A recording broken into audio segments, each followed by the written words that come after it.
Hello friends, आपका अपना YouTube channel the polytechnic class में स्वागत है। जैसा कि आप लोग जान रहे थे, इलेक्ट्रॉनिक्स इंजीनियरिंग जॉब्स अपडेट में आप लोग को बहुत कुछ मिल रहा था, जिसमें आप लोगों ने एक बहुत ही मोस्ट इंपॉर्टेंट क्या है तो इंडियन कोस्ट गार्ड, जो भी स्टूडेंट मेल कैंडिडेट हैं, जो भी मेल कैंडिडेट है, ओनली मेल कैंडिडेट के लिए आता है क्या तो Indian coast guard, like as a sir, मतलब कि like as an Indian navy की तरह ही इंडियन कोस्ट गार्ड है, जो कि हमारे तट के रक्षा सुरक्षा का जिम्मा इनके हाथों में होता है। तो आपका इंडियन कोस्ट गार्ड का मैंने इसका फुल डिटेल आप लोग को वीडियो दिया था और मैंने बताया था कि ये साल में 2 बार आती है। तो एक तो वो जो मार्च में आता है, फरवरी मार्च में, वो कंप्लीट हो रहा है, अभी उसका सेकंड एग्जाम हुआ भी है। और उसी तरह से देखिए अभी यहाँ पे जस्ट इसका नोटिफिकेशन आ चुका है सेकंड का। तो ये देखिए, ये जो इंडियन कोस्ट गार्ड है, ये 3 पोस्ट इस पे आता है। ये क्या है तो यांत्रिक का है, ये क्या है यांत्रिक का है, एक है नाविक और एक है डीबी। देखिए Indian coast guard, Indian coast guard यांत्रिक, नाविक, डीबी। यांत्रिक क्या है, नाविक क्या है, डीबी क्या है, इसके बारे में हम लोग जानेंगे। कोई भी है स्टूडेंट जो कि 10th पास है, 12th पास है और आपने डिप्लोमा किया है, तो आप लोग इन तीनों में से किसी एक पे आप अप्लाई कर सकते हैं। तो चलिए ये देखते हैं इसके सिलेक्शन प्रोसेस और क्या क्या इंफॉर्मेशन है इसके बारे में। तो देखिए वैकेंसी डिटेल में आप लोग आइए जानते हैं कि क्या एलिजिबिलिटी है। देखिए ये जो है बैच नंबर 1 2022 है आपका। ये बैच जो स्टार्ट होगा क्या जनवरी में स्टार्ट होगा।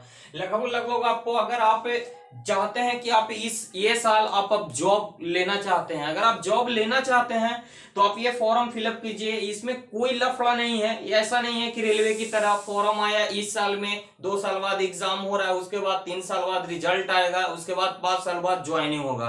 आप चाहते हैं कि आपको 4 से 5 महीने में, इस साल के अंत तक अगर आपके हाथ में ज्वाइनिंग लेटर हो तो आप इस फॉर्म को फिलअप कर सकते हैं। क्योंकि ये सारे जो डिफेंस वाले जॉब हैं ये बहुत ही जल्द अपडेट किए जाते हैं।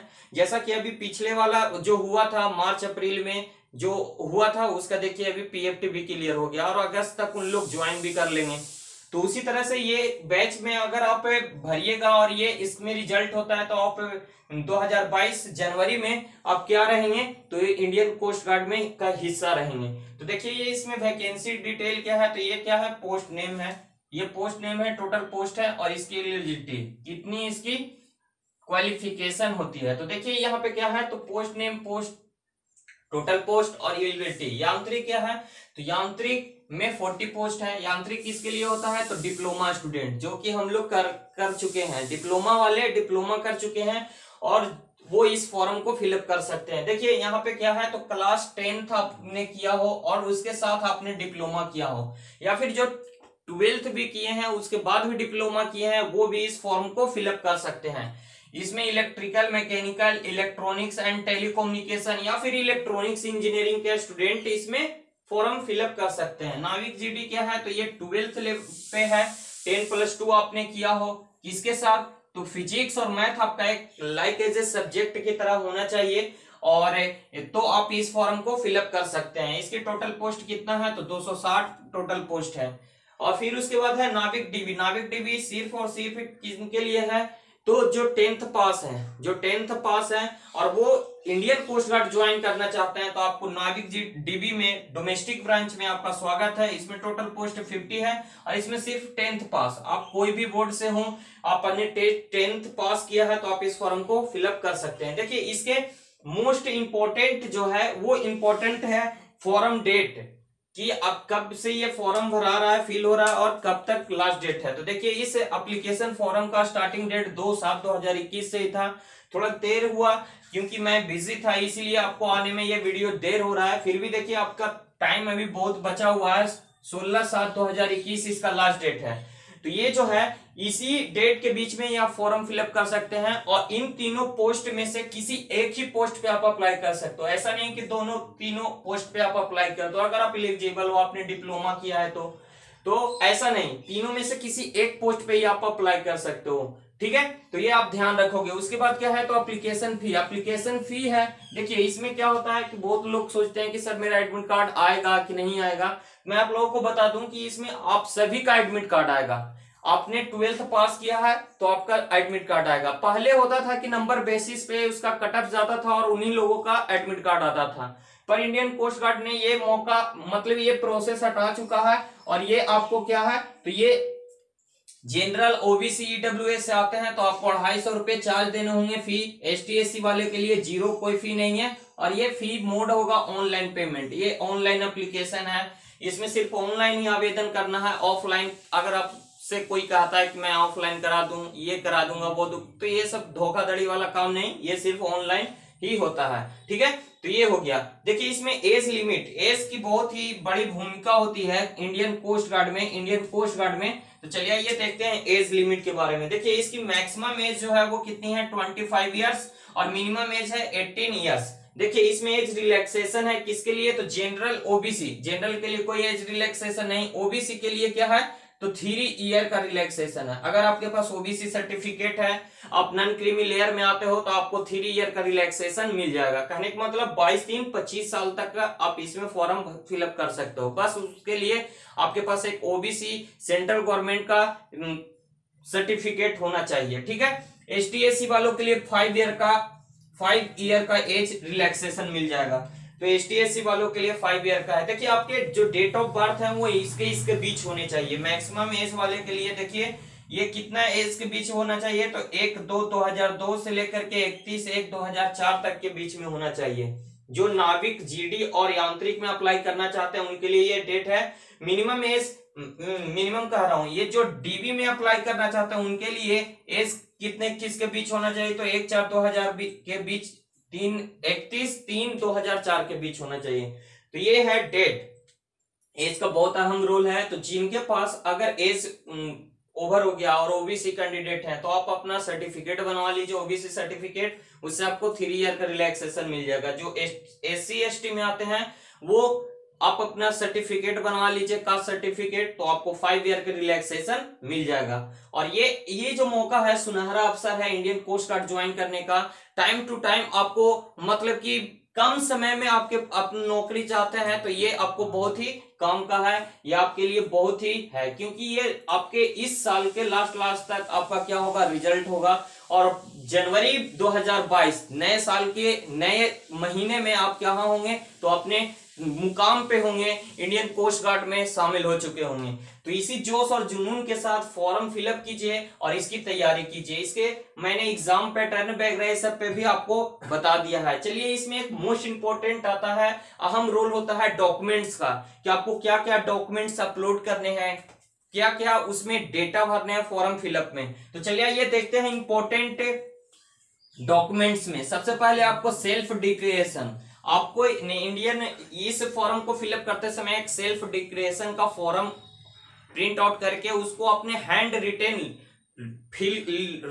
मतलब कि अपने हाथों से अपने राइटिंग में उसको लिख करके उसमें फोटो चिपका करके उस पे सेल्फ डिक्लेरेशन मतलब कि साइन करके फिर उसके बाद नीचे में डेट डाल करके उसको अपलोड करना होता है। तो ये जो सेल्फ डिक्लेरेशन फॉर्मेट है इसको अपलोड करिएगा और अपलोड करने के साथ उसको सुरक्षित अपने पास रखे भी रहिएगा वो हार्ड कॉपी को। ठीक है, उसके बाद फोटो और सिग्नेचर। फोटो में क्या है, तो फोटो आपको क्या होना चाहिए, पीछे ब्लू बैकग्राउंड में होना चाहिए और उसमें क्या होना चाहिए, एक स्लेट लेकर के उस पर डेट ऑफ बर्थ, जिस दिन आप फोटो खिंचवा रहे हैं उसका डेट और ऊपर में आपका नाम लिखा हुआ होना चाहिए। ये देखिए इस फोटो का कंडीशन है, सिग्नेचर आप जैसे करते हैं उस तरह से सिग्नेचर करिएगा। और जहां पे भी सिग्नेचर करने की जरूरत होगी, जैसे फॉर्म में आपने अपलोड किया है सेम टू उसी वाला सिग्नेचर एग्जाम के टाइम में भी करिएगा। थंब इंप्रेशन चाहिए, आपके आईडी प्रूफ चाहिए, चाहे आपका आधार कार्ड, लाइसेंस हो या फिर वोटर आईडी कार्ड हो, इनमें से कोई एक आईडी प्रूफ चाहिए। ठीक है, उसके बाद आपको 10th का क्वालिफिकेशन सर्टिफिकेट चाहिए डेट ऑफ बर्थ के लिए। और जिनके पास सर्टिफिकेट नहीं है वो मार्कशीट अप्लाई मतलब यूज कर सकते हैं। अगर मार्कशीट पे आपका डेट ऑफ बर्थ दिया है तो 12th का मार्कशीट सर्टिफिकेट चाहिए। अगर आप डीबी के लिए अप्लाई कर रहे हैं, डोमेस्टिक ब्रांच के लिए अप्लाई कर रहे हैं तो आपको सिर्फ 10th का ही चाहिए। अगर आप या नाविक जीडी के लिए अप्लाई कर रहे हैं तो आपको 10+2 का भी चाहिए। अगर आप यांत्रिक के लिए अप्लाई कर रहे हैं तो आपको 10th का, 12th का, अगर आपने 12th किया है तो 12th का भी आप दे सकते हैं। आपने अगर 10th पे ही डिप्लोमा किया है तो 10th के बाद डिप्लोमा सर्टिफिकेट आपको देना पड़ेगा। देखिए इसमें क्या होता है कि डिप्लोमा मार्कशीट अपलोड करने का तो अभी ऑप्शन नहीं दिया जाता है, लेकिन 1 to 6 सेमेस्टर का A to Z का टोटल मार्क हर एक सेमेस्टर वाइज आपको इसमें अपलोड करने होते हैं कि आपने कितना मार्क्स गेन किया। तो ये ध्यान में रखिएगा।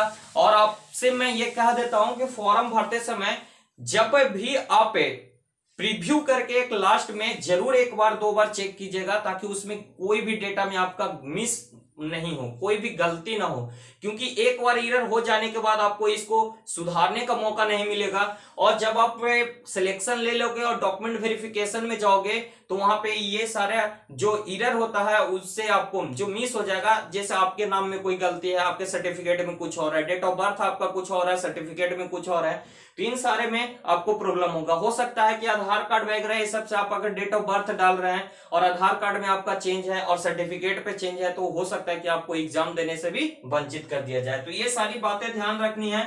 जिनके पास कास्ट सर्टिफिकेट नहीं है वो बना ले। ओबीसी वाले ध्यान दीजिएगा, आपको सेंट्रल गवर्नमेंट का होना चाहिए, एससी एसटी वालों का स्टेट वाला भी मान्य है, ठीक है। तो ये कास्ट सर्टिफिकेट भी बहुत जरूरी है। तो ये रहा आपके पास इंडियन कोस्ट गार्ड का। देखिए इसके बाद क्या होता है ये भी मैं बता देता हूं। आपका अगले मंथ में मतलब अगस्त सितंबर तक आपका क्या हो जाएगा, तो एग्जाम हो जाएगा और उस समय आप लोग का एडमिट कार्ड आएगा। एडमिट कार्ड आने में क्या होगा, तो एडमिट कार्ड आएगा तो आपका एडमिट कार्ड में आपको मिलेगा, डेट मिलेगा एग्जाम। और देखिए फॉर्म फिलअप करते समय आपको क्या है, सेंटर चूज करने का ऑप्शन आएगा और सेंटर आप अपने लोकल एरियाज में चूज कर सकते हैं। एग्जाम सेंटर जैसे आप गया के रहने वाले हो तो गया में आपको सेंटर मिल जाएगा। तो आप मतलब कि गया के अलावा भी और भी बहुत सारा डिस्ट्रिक्ट है, आप जहां लोकल एरियाज में ही ऑनलाइन एग्जाम इसका होता है। हमने पिछले वीडियो में आपको बताया भी है, उस वीडियो का लिंक आपको इसमें डिस्क्रिप्शन में मिल जाएगा कि इसमें किस तरह का एग्जाम होता है, एग्जाम पैटर्न में कौन सा एग्जाम पूछा जाता है। तो यांत्रिक के लिए तो मैंने बताया था कि आपका 2 एग्जाम होगा, एक नॉन टेक का होगा और एक टेक का होगा यांत्रिक का। देखिए नॉन टेक में क्या होता है, 60 क्वेश्चन होते हैं। इसमें क्या क्या पूछे जाते हैं, तो 15 नंबर का पूछा जाता है आपका इंग्लिश, 15 नंबर का इंग्लिश, 20 नंबर का मैथ और 20 नंबर का मैथ। ये देखिए इसमें आप यांत्रिक हो या नाविक हो या डीबी में आते हो, इन तीनों के लिए एक कॉमन पेपर होता है क्या, नॉन-टेक का। और वो नॉन-टेक में कितना कितना नंबर का क्वेश्चन पूछा जाता है, वो पूछा जाता है। तो मैथ जनरल मैथमेटिक्स का आपका 20 क्वेश्चन पूछा जाता है, जनरल इंग्लिश का 15 क्वेश्चन पूछा जाता है, 10 साइंस का क्वेश्चन पूछा जाता है, ठीक है। रीजनिंग पूछा जाता है 15 और उसके बाद 5 नंबर का जनरल जीएस होता है, करंट अफेयर्स होता है। तो इस तरह से ये तीनों के लिए कॉमन पेपर है। नाविक जीडी के लिए सिर्फ और सिर्फ ये ही एग्जाम होता है। देखिए अब यांत्रिक के लिए 50 नंबर का क्या होगा, तो टेक्निकल, आप इलेक्ट्रिकल से हो, मैकेनिकल से हो, इलेक्ट्रॉनिक्स से हो, तो आपका टेक्निकल क्वेश्चंस रहेगा उसमें 50 नंबर का, आपके सिलेबस के अकॉर्डिंग, डिप्लोमा सिलेबस के अकॉर्डिंग। उसके बाद है नाविक जीडी, इसमें 10+2 के अकॉर्डिंग फिजिक्स मैथ से क्वेश्चंस रहते हैं, वो 50 नंबर के होते हैं, ठीक है। नाविक डीबी में भी क्या होता है, तो इसमें सिर्फ सिंगल एग्जाम यही 60 नंबर का होता है। देखिए इसमें कट ऑफ वगैरह ये सब कैसे जाता है, तो इसमें आपको एग्जाम पास करना होता है दोनों में। जैसे यांत्रिक में 2 एग्जाम है तो दोनों में आपको पास होना चाहिए। यांत्रिक में फर्स्ट एग्जाम में पास होने के लिए 30 number OBC general EWS candidate के लिए है, ठीक है, और एसटी एससी वालों के लिए भी है, इसमें कोई रिलैक्सेशन नहीं है, ठीक है। तो इसमें आपको 30 नंबर फर्स्ट में लाने होंगे और 50 नंबर के टेक्निकल में 20 नंबर आपको मिनिमम लाने होंगे। फिर है नाविक में भी सेम टू सेम उसी तरह से फर्स्ट में पास होना होगा और सेकंड में भी पास होना होगा, ठीक है। तो इस तरह से ये आपका प्रोसेस था और इसके डिस्क्रिप्शन में आपका एक और लिंक दिया हुआ है, उसमें इस प्रोसेस को, एग्जाम प्रोसेस पैटर्न को अच्छे तरह से समझाया हुआ है। जो पहले से जुड़े हुए हैं वो तो जान रहे हैं, जो नहीं जान रहा है वो डिस्क्रिप्शन में जा करके आप वो वीडियो देख सकते हैं। तो इसी के साथ आप लोग बने रहे तब पॉलिटेक्निक क्लासेस के साथ और भी ज्यादा अपडेट के लिए।